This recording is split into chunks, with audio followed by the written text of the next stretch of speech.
All right, welcome. Good to see everyone. Happy to be back and excited for the draft next week. Certainly want to thank my personnel staff and the coaching staff for all their hard work. Certainly all year round, but especially these last few months and weeks, we've been putting our final touches on the draft board, and look forward to Thursday and hopefully adding some more talent to this roster. So with that, open it up and take some questions. Let's go ahead and start with Pete. Go ahead, Pete. Hey, Brett, curious about this draft in particular when it comes to offensive tackle, wide receiver, just casting a wide net, what you think of those two positions, and then where you think maybe the best value in this class would be. Yeah, I think the draft in general has some positional depth. Although it is funny when we're looking at the numbers and the general consensus is this is a deep O-line class, or this is a a deep D-line class, or what have you. It's not necessarily true for us, I think, sometimes, because like for the tackle position, I think once you get past like pick 35 or 40, most of those guys are gone. So if you're picking in the top 10, it's a great offensive line class. If you're picking in the top 15, it's a great offensive line class. If you're picking 32 and 64, you got a shot maybe here or there. So I think that goes into the additional work we put in and putting a strategy together, and what guys might be worth a move depending on how it all plays out, and what other positions are going to provide top end value if say an O lineman or receiver isn't there, and do you go corner, do you go defensive line? I think that there are some interesting pockets there. So I think the good thing is that like every year there's a lot of good players, and it's just a matter of working on our board, our system, given the picks we have and the potential moves we can make. We'll go next to Matt Derrick. Go ahead, Matt. Hey, Brett. We haven't really got a chance to talk to you since the free agency period started. So that was one of my two questions. But that one, what was kind of your take on just everything that you were able to get done, especially Chris, and bringing so many of the guys back on defense, and obviously the addition of Hollywood Brown too. And then I'll have a follow-up. Yeah, so going into the offseason, a lot of work to do, and always unique challenges depending on the year and what your cap situation looks like. When we left Vegas and had a chance to get together before the combine, we were just kind of outlining some different ideas and some thought processes. And one of the things that I think was glaring to us was we were potentially looking at losing most, if not all, of our defensive line. Mike Dana, Chris Jones, Turk Wharton, Derek Nottie. So obviously a huge amount of concern there, especially given how well our defense played last year. I mean, it was one of the top units in the NFL. Those guys have all played together in the system for a long time. So Chris, right out of the gate, was our priority. Wanted to make sure we got him done. And then I think there was a little domino effect there. Had to move with LJ, and we were able to bring Mike Dana back. But I think being able to secure that front with Dana, Turk, Nottie, and Jones was really important to us. Bringing back Drew Tranquil was important to us. So really focused on retaining as much of that defense from last year as we could. And then like every year, whether it be free agency in the draft, if there's an opportunity to add a playmaker for Pat, we're always going to be looking for those options, and played it out, so to speak, in some other positions. And I think we were lucky that Hollywood situation played out the way he did, and think he's going to be a great one-year addition for us, and he's going to set himself up nicely moving forward. So I think we're excited, and it's like I said, every year's different and unique, and I think with the resources we had available, we maximized what we can do this offseason. You mentioned like the offensive line in particular and the depth in this draft. This organization's made a move before from 27 to 10 to get a quarterback. Could you ever envision yourself going to 32 to top 15, top 10 for a non-quarterback position? I mean, I can envision myself. I mean, got to get the owner's approval on that, but no, I think it changes every year, and I think we have a pretty good plan this upcoming week. But yeah, I think, listen, every situation is unique. I mean, we've had conversations in the last few years about guys that we consider top 5, top 6 prospects if they were to fall into the teens moving up, and got Clark and Andy involved, and they were all in it, and those situations just didn't work out. So I think that I certainly could see something like that. A lot of things have to fall in place though for that to happen. So it'd have to be probably a specific guy or two, and then probably getting into a landing spot that's not expected. And then if he does get to that landing spot that's not expected, the team is willing to work with you on a trade that makes sense. So certainly can see it. A lot of things have to happen and fall in place for that to to see an outcome like that. But I always think anything's possible. We'll go next to Sam McDowell. Hey, Brett. Couple of things for you. Just wondering, without asking you to reveal your draft board, just what you think overall of the wide receiver class. I think it's one of the deeper classes. I think the good thing about the wide receiver position, this is typically every year, is they provide depth really 1 through 5, and there's always pockets of players. I think there's a large group of receivers in the first 50 picks. I think that we have great grades on, and then I think there's another pocket right behind that. I think that is a positive. I think corner, there's some depth, middle to later on in the draft. O-lineman, as I mentioned in the opener, it's really good early. And so there'll be a late run on those guys, but it tails off a little bit. I think it's a better defensive line class than we've seen in the past. I think there's some good mid-round depth there. Linebacker, running backs probably a little lighter than years past. So I think O-line, receivers, corners are good hot spots throughout the draft, and that's a good thing because we can use one of each of those. And then, just based on how last year unfolded, particularly the back end of the draft, I know there were at least a couple teams that weren't excited to deal with you. What's this last week like as far as setting up the potential, if there are guys that maybe you would want to trade up for as the draft unfolds? Well, we'll see. Typically, the Monday, Tuesday, Wednesday, right before the draft is when the teams do all their call checks, make sure the phone numbers are working for the teams.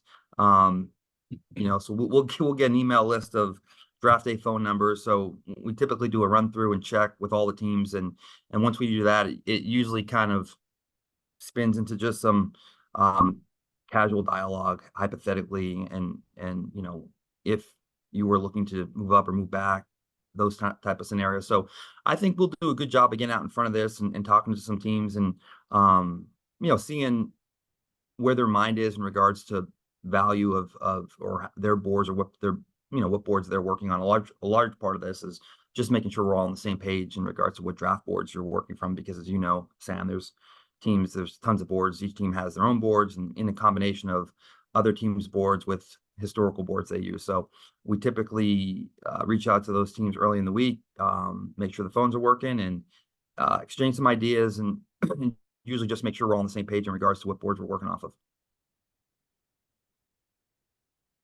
Okay, we'll go next to Sarin Petro. And I'll have a follow-up, Sydney, if I could.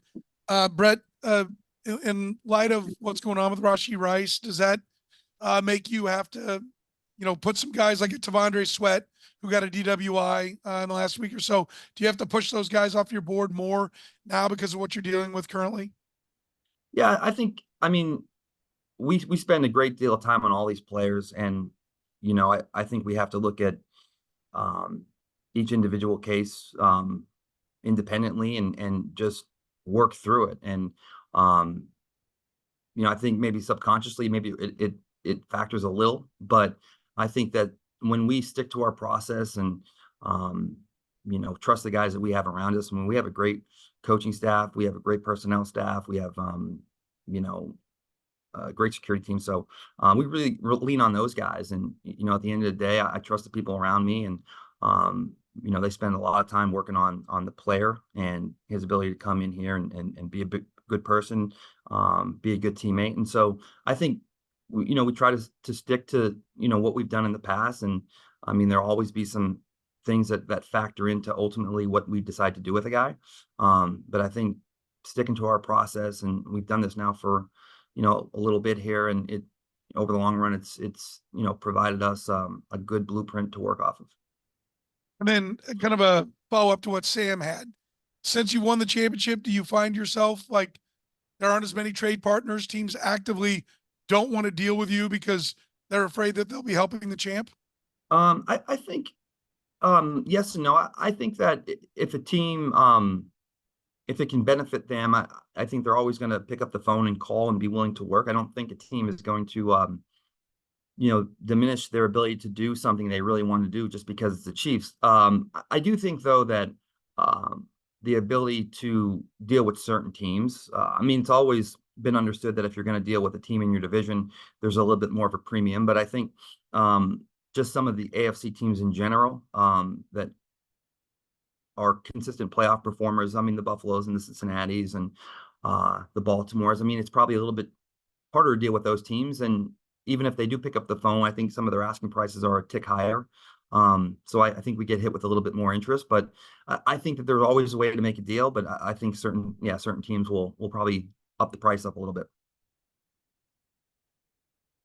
We'll go ahead and wrap up with the last 5 hands that are up. So Blair, you're next.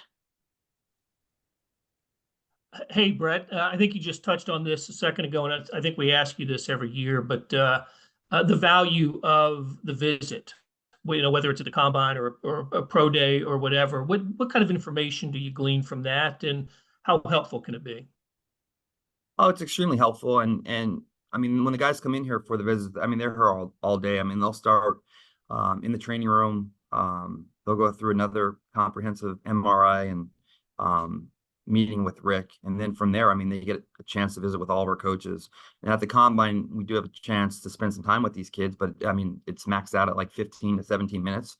So you get a chance to get a brief intro, a little bit of an idea of their background, and you get into some football, but it's not very long. So I think just having the whole day and getting to know the person, understand the person more, talk through things, talk through football, talk through their upbringing, all that kind of stuff is extremely important to us. And typically we go through our system, and guys, we either feel one way or the other, and guys that we're not interested in is one category, and then guys that we feel really good about, we know this guy, it's not going to do us any good.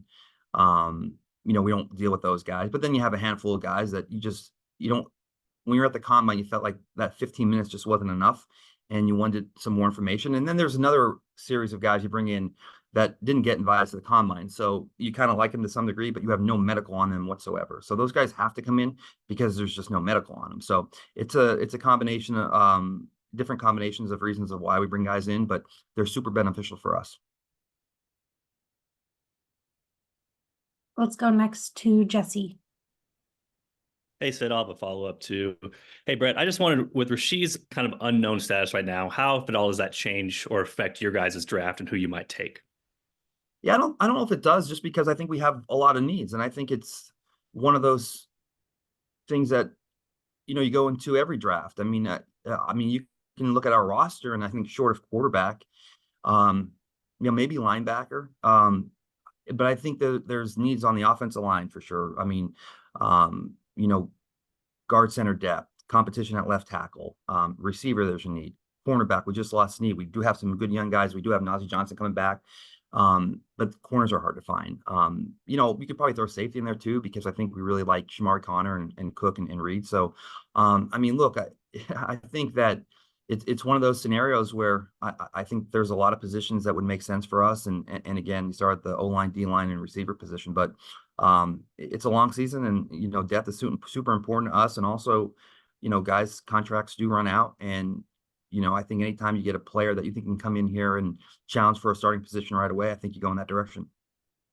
Yeah, you kind of led me to this one. Situations change every year. A couple of years ago, you guys had lots of draft capital. Go up and get Trent McDuffie. How likely do you think a trade up is this year, just given your overall depth and the draft capital that you have?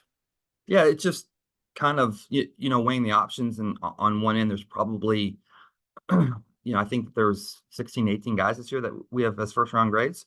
You factor in some quarterbacks there, so and then some maybe some teams that go in different directions that are contradictory to what our board has. So you figure 16 to 18 names 4 quarterbacks, maybe 5 quarterbacks. I mean, there could be a window there where we have an opportunity to get a guy, and then it's just weighing, the cost, because if it is a corner or an O-lineman or, receiver, we're probably going to give up the opportunity to draft that other position later in the draft. So is, one guy that you have a first round grade on better than 2 guys that you maybe have second, third round grades on? It's just kind of weighing that formula for us. And, I think that's where it comes down to just, the value of that guy that falls. And if he's one of those guys that you really have as a top 10, top 12 pick, I think you up and do it, like Trent McDuffie's situation. I think if it's one of those guys, I think we'll certainly be aggressive, and hopefully we can find a trading partner. But I also think there's some depth in round 2 there. So,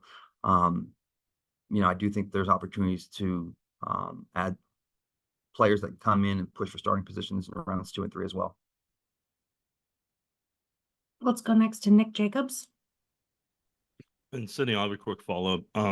Brett, for you, rough estimate wise, do you know how many guys you have on your board? I wrote that down. I knew someone was going to ask me that, because I never know. I just see a bunch of names up there. Right. I don't like count them. I sort of just move them around, and I have them in like pockets. And but I was walking in here, I said, someone's going to ask me exactly how many guys I have on the board. So it's 221, which is a lot, but you'd have to come in here and be with me one day to see how I process this, because like I have guys in the 6th or 7th round on my board, but I always know that we'll never get to the 6th and 7th round. So the total number of boards, total number of players on the board is 221. But in my mind, there's kind of like a line right there, and those guys in 6 and 7 we keep on the board, because that's where I want to work down on free agency. And so I know where I'm going. As soon as the draft's over, the guys that we had on the board at 6 and 7, again, we'll have plenty of numbers. We'll never get to them, but that's my free agency board, and that's kind of how we work through that. And then my last question for you, each draft is unique, has a unique characteristic to it. Like 83 having the 5 quarterbacks in the first round. I know a couple of years ago, you thought there'd be a 1,000-yard rusher in the 7th round. For this draft class, what do you think it's gonna be remembered for down the road? Well, gosh, that's a good question. I'm not sure what it will be remembered for. I think it, obviously it'll depend on how these, where these players go and how successful they are, and what teams strategize to do different things. One interesting perspective that I did find kind of going through this is just the NIL effect. So, typically when you're working through the 4th, 5th, 6th round, there's always interesting prospects and small school guys, and but I think it's what you're starting to see is these 4th, 5th, 6th round prospects are a little older, because they're staying, and some of these underclassmen that get 3rd, 4th round grades, they have the opportunity to stay in school. And so I don't know if these drafts, and this will be a trend, where they won't be as deep as they used to be. So, I mean, if you're a junior and you have a 3rd or 4th round grade, and you have an opportunity to stay in school and make money, you're going to go back, potentially stay in school. And so what happens is I think the drop off from rounds 3, the cutoff line, I think that availability of young guys with potential that came out early, maybe they would have stayed, they would have been a 1st or 2nd round pick. Well, those guys are staying now. So I think the drop-off numbers are a little bit more extreme this year, and the players are a little bit older. So we have to work a little bit harder to find some young guys with upside that we really like. That, to me, I found challenging. And when we were going through the board, it was one of the things that I kind of like just instinctively thought. And then when I checked with our guys, they were like, yeah, these guys are a lot older. And but again, when you have a ton of underclassmen that put their name in, decide to come out, that makes every draft deeper. When guys are staying in, it's going to make every draft a little tougher to work with on the back end. Let's go to Adam Tasher. Hey, good morning, Brett. Hey, Adam, how you doing? Good, good. Hey, Dorsey would be appalled at you for having 221 names on your board. Yeah, too many. Yeah.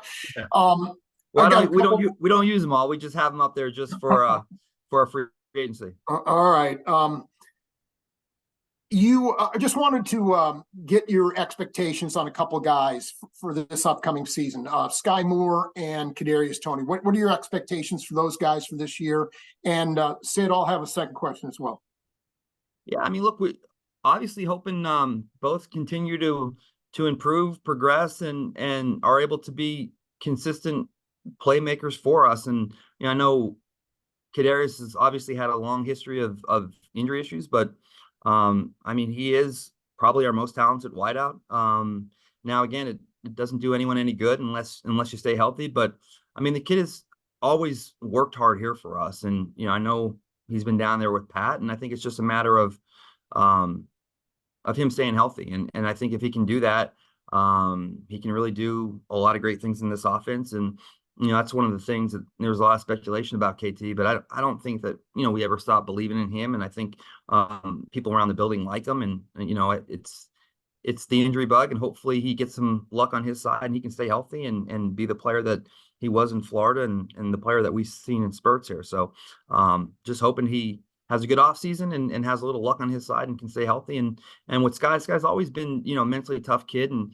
he's still, he had that knee injury last year too. So, to some degree, just these guys being on the field, staying healthy, and then, making plays when their number's called. And the great thing about both these guys are the two guys I really like as people, and they're smart guys and they work hard. Now it's just a matter of them putting themselves in position to earn consistent playing time and then make plays when their number's called.